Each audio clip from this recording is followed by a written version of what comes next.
এবার শিলচর শহরে দুই যুবতী স্পা কর্মীর হাতে হেনস্থার শিকার হলেন এক যুবক। শিলচর শহরে অবৈধ স্পা উৎখাত হচ্ছে না কেন প্রশ্ন তুলে সদর ওসিকে স্মারকপত্র দিল টিম ওয়ান ফাউন্ডেশন। জানা গেছে, এ মর্মে শিলচর সদর থানায় এজাহার দাখিল করেন আক্রান্ত যুবক সোনাল রায়। শুক্রবার তার সাথে হওয়া ঘটনার পর তিনি জানান, শুক্রবার সন্ধ্যা 8:45 নাগাদ শিলচর ক্লাব রোডে এইচডিএফসি ব্যাংকের এটিএমে ওই দুই যুবতীর অভদ্র ব্যবহারের সম্মুখীন হতে হয় সোনালকে। পরে এটিএম থেকে বেরিয়ে এলে এক যুবতী তাকে চড় মেরে দেয় বলে জানান সোনাল। পরে তাকে অভদ্র ভাষায় গালিগালাজ করে, লোক জড়ো করে এবং তাকে মারধর করা হয়। এতে জখম হয় যুবকটি। এ নিয়ে শনিবার নিরীহ যুবককে প্রকাশ্যে মারধরের সুবিচার চেয়ে শিলচর শহরে ব্যাঙ্গের ছাতার মতো গজিয়ে ওঠা স্পার আড়ালে অবৈধ দেহ ব্যবসার ঘাঁটি উৎখাতের দাবিতে টিম ওয়ান ফাউন্ডেশনের প্রায় 1.5 শতাধিক সদস্যের সাথে আরও কিছু সংস্থা একটি মেমোরেন্ডাম তুলে দেয় সদর থানার ওসির হাতে এবং শহরের অসামাজিক কার্যকলাপ বাড়বাড়ন্তের তীব্র নিন্দা ও উদ্বেগ ব্যক্ত করেন। কালকে আমি 7:30 সময় আমি এইচডিএফসি ব্যাংকের ক্যাপিটাল পয়েন্টে এটিএমে গেছিলাম টাকা জমা দিতে। ওইখানে অলরেডি তারা 2টা মেয়ে লোক ছিল, তারা টাকা জমা দিতে আসলো। তারা শেষ হওয়ার পরে সিকিউরিটি গার্ডে তারা বাইক করে দিচ্ছে যে আপনারা হয়ে গেছে, বাকি তারা ঢুকতে। আমি ঢুকছি, ঢুকার পরে আমার আগে লাইনে একজন আসলো, তাই টাকা জমা দিলাম। তো তখন সিকিউরিটি গার্ডের লোক তাই আবার জমা দিত। তো এটা নিয়ে তাই একটা হসপিটাল হল, তাই পর যে না লেডিস তাই আলগা লাগে, ওইটাকে তারা তোলে। তারপরে ভিত্তিতে এবার বাইরে উঠে এখন মাছগুলোও কিরকম ছেঁচড়া, তারা হাসে। আমি বাইরিয়া উঠে বলছি, দেখুন আপনার যদি আপনি সিকিউরিটি গার্ডের সঙ্গে কথা বলেন, এখানের মধ্যে আমার তো কিছু নাই, আপনি মানুষ তুলে কেন বলছেন? এই খালি এই যে মানে তাই যে আমি বলছি, আমি কথাটা কেন কথা বলি, আমি আমার ভিতরে ঢুকে গেছি, আমি টাকা জমা দিচ্ছি। তারপরে বাইরে তারা হাল্লা জিল্লা করে, তখন ব্যাংকের স্টাফে আমার উঠে বলছে, দাদা আপনি বাইরে যান গিয়ে আপনি মাতিয়া শেষ জিনিসটা শেষ করুন। আমি বাইরে খালি জেগেছি, দিদি কো তোমার কিদা হয়েছে, ওইটাই আমার চোর মারি দিচ্ছে।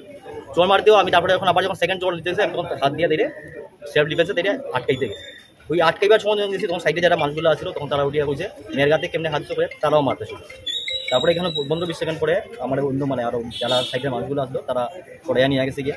আমার এখানে মাথা ফাটি গেছিলো, ওখানে নিয়ে আমি ফার্স্ট এড করতে আসছিলাম। তারপরে তো আবার যখন আইসি ঘুরিয়া, তখন তারা আসছিল, তারা গেছে। ঘটনাটা কোন জায়গায় হয়েছে? ঘটনাটা হয়েছে ক্যাপিটাল পয়েন্টে, যে এইচডিএফসি ব্যাংকের ব্যাংক আছে, ব্যাংকের সাথে এটিএম। আপনারা এখন কি চাই? আপনার নাম কোথা? আমার নাম সোনাল রায়, বাসা কোন জায়গা? মালগুড়া।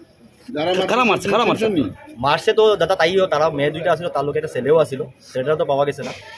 আর মেয়েগুলো আইছিল কালকে। নাম তো একজনের নাম জানি, একজনের নাম হলো উমাচন্দ্র, বাকি সেকেন্ড আর তারা কি করেন এটার ব্যাপারে আমার আমি যেটা শুনছি, যতটুকু শুনছি, তাই গানের উপরে স্পার্ক। টিম ওয়ান ফাউন্ডেশনের এক্সিকিউটিভ মেম্বার হিসেবে আমি এখানে করছি। কালকে যে ঘটনাগুলো হয়েছে, এই ঘটনাটার পুরো বিবরণটা আমরা নিয়েছি। উনি বলেছেন ভিকটিমের সাথে কী হয়েছে না হয়েছে। ব্যাপারটা খুবই দুর্ভাগ্যজনক। আমি ওকে পার্সোনালি চিনি, যে ঘটনাটা হয়েছে তার সম্বন্ধেও বলেছে। ব্যাপারটা হয়েছে কি, ও যখন ওখানে গেছে, ওই এটিএমের ভেতরে ঢুকেছে, এটিএমের ভেতরে ঢোকার পরও ও টাকা জমা করতে ছিল। মেয়েগুলো কিন্তু তার আগেই বেরিয়ে এসেছে ওখান থেকে। বেরিয়ে আসার পর ওদের বোধহয় টাকাটা জমা হয়নি, টাকাটা কিছু টাকা বোধহয় বাকি রয়েছিল, পরে জমা করবে বা কিছু করবে। তো ওই ও ঢুকেছে, ওর টাকাটা জমা করবে। মেয়েগুলো তারপর কি করেছে, আবার ঢুকেছে ভেতরে ঢুকে সিকিউরিটি গার্ডকে বলছে যে কেন মেয়েদের জন্য আলাদা লাইন নেই কেন, বা ওইসব নেই কেন, ওর সাথেও দুর্ব্যবহার করেছে। তারপর সিকিউরিটি গার্ড বলেছে মেয়েদের জন্য আলাদা লাইন করার বা ওটা করে আমাদের কোনো স্পেসিফিকেশন গাইডলাইন ভাবে কিছু নেই এটিএমে রাখার জন্য। তারপরে বলে ও চলে গেছে, আর ও ছিল ভেতরে। ওকে তারপর ওরা বলছে যে কীরকম ছেঁচড়ার মতো দাঁড়িয়ে আছে, ওইভাবে ওকে একটা কমেন্ট করেছিল। ওকে কমেন্ট করার পর ও তারপর বললো, এখানে তো কেউ নেই, আপনি কাকে বলছেন?